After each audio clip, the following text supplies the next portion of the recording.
A number of years ago, when my kids were quite young, we took a family vacation to the beach in Florida. We'd been looking forward to this vacation for a long time. For my youngest daughter, who was 3 at the time, this was her first trip to the ocean. And so we got packed, and she was especially excited, and she packed herself, got her swimsuit, had her floaties, and we made the 10-hour drive through the night. When we arrived, it was mid-morning the next day, and we all quickly got changed, and we're heading from our condo out to the beach. My youngest daughter, again, she's 3, she had her floaties on. We're going out to the beach, but to get to the beach, with the beautiful white sands of the Gulf of Mexico, you had to pass by this kind of crummy pool that was a part of the condo we were staying in. As we were walking by the swimming pool, my 3-year-old just jumps right in. She jumps in and she's splashing and having fun, and the rest of us are like, get out of the, but we didn't drive 10 hours to swim in this pool. We came for the ocean. But when she saw the pool, she was just too excited, and she wanted us to get in the pool with her, and she didn't want to go to the beach. But the problem was she just didn't understand. Like, all she could really see was what was right in front of her, and she didn't understand what was across the street. And so I'm trying to convince her, and trying to use advanced logic with the 3-year-old to get her out of the pool so we can go to the beach, and it's not working. And so finally, I just set down all the stuff I was carrying, and I scooped her up out of the water, and she's crying and yelling, and I carried her underneath my arm across the street to the beach, and she loved it. And we stayed at the beach and had fun, and she never went back to the pool. Like, she stayed at the beach and played for the rest of the week. And so I think that we all kind of have this in us, that we settle for what we can see when there's oftentimes something better right across the street. Like, we settle for what's in front of us. We settle for what's familiar. We settle for what is comfortable and predictable. And I think for a lot of us, that's what we think we want even now. We just want to go back to the pool. We just want to go back to what we know and when things were normal and predictable. Before there was a disruption, and first it came along in the form of a pandemic, and it yanked us out of the water, and we were kicking and screaming because we wanted to stay in the pool. But what if there's something better? I mean, maybe you can't see it from here, but what if there's something better across the street? And that's what we're talking about in this series called Never Going Back. And this week's message is never going back to settling for superficial. And specifically, I'm talking about superficial relationships. Because here's what's gonna happen, right? Like, our time demands are gonna start, in fact, many of us are already feeling it. Our time demands are gonna start to ramp back up. Our calendars are gonna start to fill up. Suddenly, our attention is gonna have all kinds of competition again. And so now's the time for us to just stop for a moment and say, I don't want to just go back to the way things were. Where every night it was a different activity, another event, a practice, a performance, and there are long hours at the office, and we were just all emotionally and physically drained, and we go home, we got nothing to give, and our spiritual lives are kind of an afterthought, and we try to make it to church on 1 or 2 weekends a month when we don't have something else going on. And we end up settling for these shallow relationships, and we put off deeper connection and difficult conversations, and we put them off sometimes a week. Sometimes we end up putting them off a generation, and we just miss out on what God really wants for us to have, the kind of authentic relationships that God created us to have, that we are to be known by God, but we're also to know and be known deeply by one another. Like, there's just so much joy and satisfaction in life when we have that. And so I think for me as a pastor, even in the midst of all of this craziness, I'm thankful. Like, I'm thankful that we get to be the church in this season of the world, because I just believe that what we have found in Jesus is what so many people are looking for. That what we have found in him, like, the pandemic comes along and it just strips away what so many people had put their hope in. But that's not us. because our hope is in Jesus, and he is the one hope that doesn't disappoint. And that means a virus may cancel everything, might cancel everything else, but it can't cancel the peace and the joy that we have in Jesus. And then, last number of weeks, the last number of generations, the world is reeling from deep pains and wounds that come from a long history of racism. But as a church, we have an opportunity to model the uniting power of the gospel, that what unites us in Christ squashes whatever else might divide us. We saw it last week from Ephesians 2, that the cross has destroyed the dividing wall of hostility that makes us one. The cross accomplishes that. The gospel does for us what no political solution could ever accomplish. We have that in Jesus. Everyone's trying to figure out, well, how can we have that kind of community? What do we do with all this division? And the cross is where we find that connection. I was at a prayer group last week with a few brothers in our church, and it's been a long time since we'd met together to pray. And as we met to pray, I just was struck by something that hadn't occurred to me until we were in the moment. And I looked around the room, and there were a few men in our church that I know were going downtown to protest, peacefully protest that day. But there was another man in our church who was in uniform, was going downtown as well as a police officer, and I just listened to those brothers pray for each other. And I listened as the police officer prayed humbly for healing and restoration.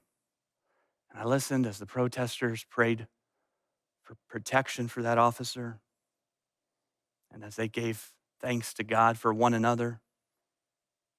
As the police officer gave thanks to God for the protesters' passion for our community, and as the protesters gave thanks to God for a police officer who saw his calling as sacred, that he does his job to serve the Lord first and then to love the people in his community. And as I was listening to it, it's the church. That happens in the church. We have what so many people right now are longing for. So this weekend, we're going to look at the Old Testament book of Ruth, and we're going to discover that when everything else around us is falling apart and when so much of life gets stripped away, that's when we realize how important relationships are, but not just a lot of relationships, but even more significantly, the depth of a few relationships. Like those relationships have a way of giving us purpose and identifying who we are and giving us an anchor in the storms. And like some of you know that you know it because of the last few months. You either know it and are thankful for it because you've got some people like this in your life, or you realize that this is something that's been missing. Like you really need this kind of friendship, this kind of relationship. And so what makes the book of Ruth so interesting is that we're going to read about that kind of deep relationship, that kind of friendship, but it's between two unlikely people. It's between a mother-in-law, Naomi, and her daughter-in-law, Ruth. And so here's where our story begins. In Ruth chapter 1, verse 1, it says, "In the days when the judges ruled, there was a famine in the land." And so what we see right out of the gate is that there is a crisis. Like things are desperate. A famine in those days was devastating. It would mean complete economic ruin for really everybody. And so that's how the story starts. The story starts with this famine. And without enough food to eat, people start to get a little bit desperate. Like starvation has a way of creating desperation. And people will do anything for food. And so that's what happens. There's this famine in the land. People are desperate for food. And so as you read in this story, we're going to find out that this specific family isn't sure where to go or what to do, but they know what's been normal isn't working anymore. And so we read about a famine. It's kind of a broad description, but we're going to read individually about this one family. We're going to zoom in the middle of this crisis to read about just one family in particular. Verse 1 says, "So a man from Bethlehem in Judah, together with his wife and 2 sons, went to live for a while in the country of Moab." So they hold out, this family holds out as long as they can, hoping things are going to get better. But one day, the father, Elimelech, that's his name, he said to his wife, Naomi, "Baby, there's no food. There's no food." And people, you just look around, they're starving to death. And while we still have enough physical strength, we need to just take the boys and we need to leave. We got to try something different. This isn't working.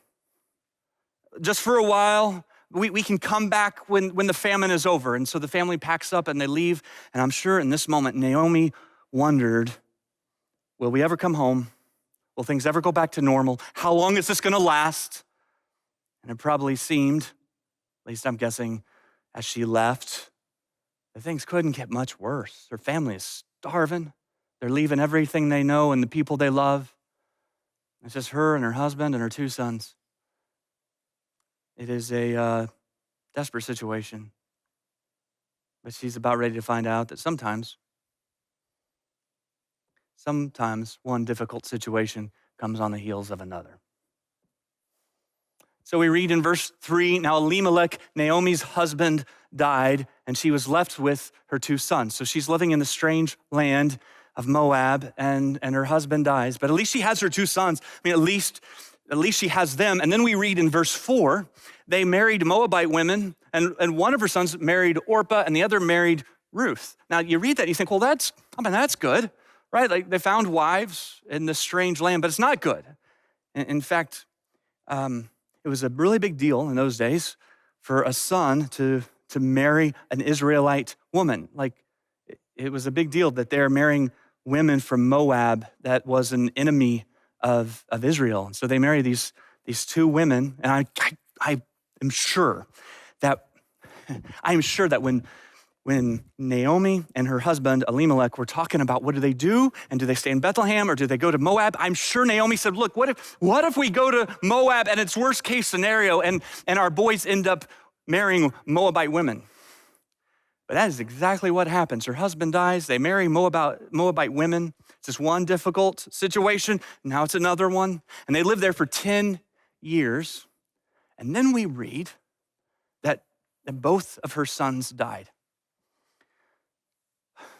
There's a lot we don't know, but just in the first 4 verses, she's buried her 2 sons along with her husband in this foreign land.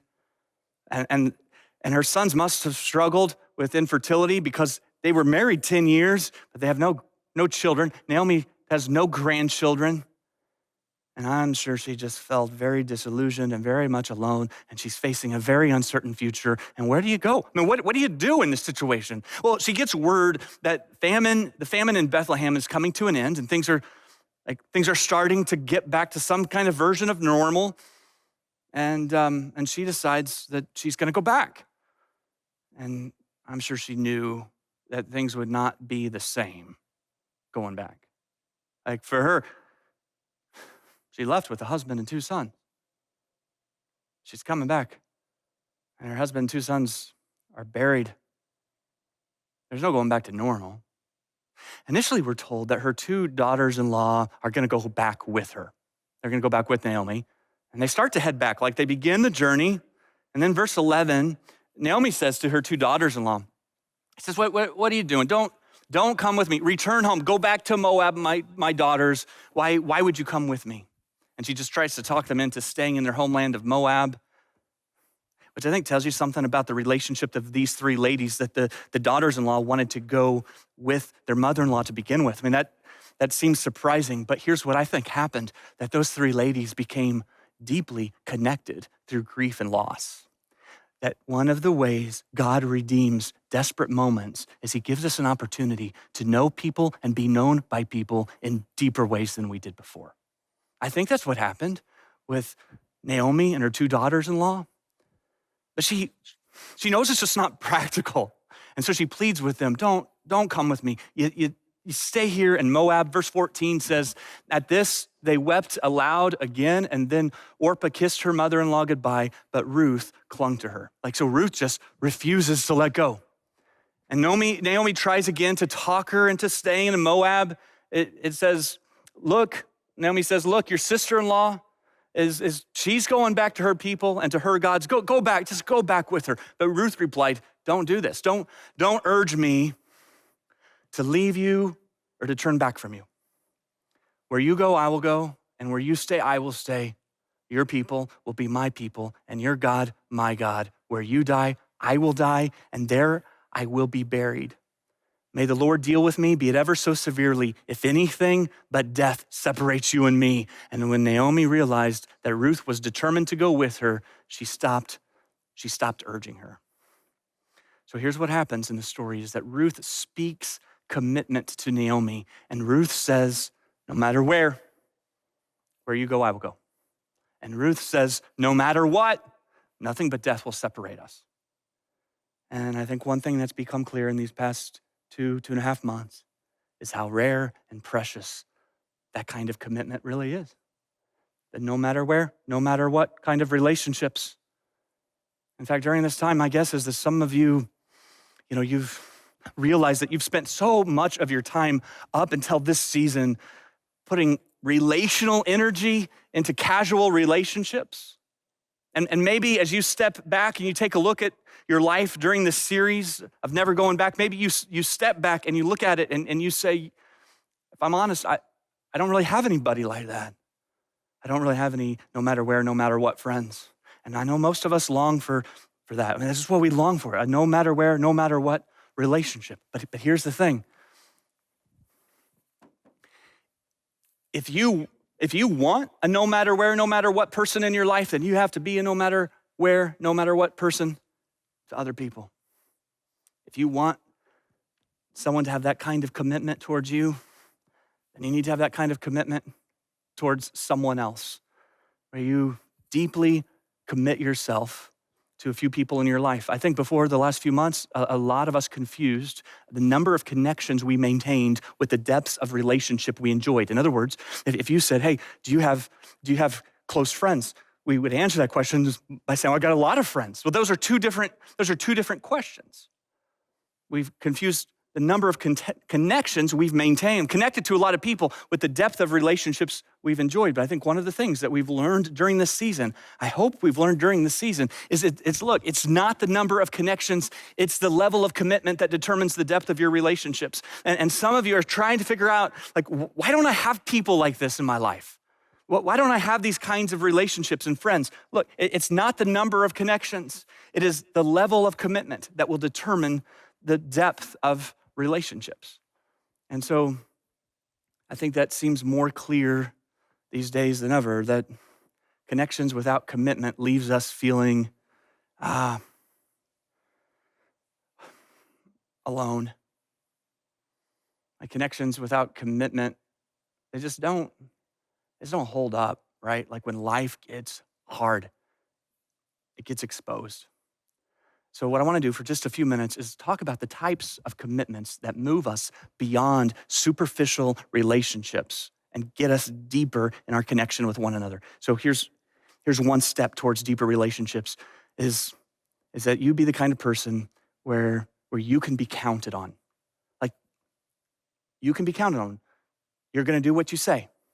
The Bible tells us that Ruth clung to Naomi. Listen to Proverbs 18, verse 24.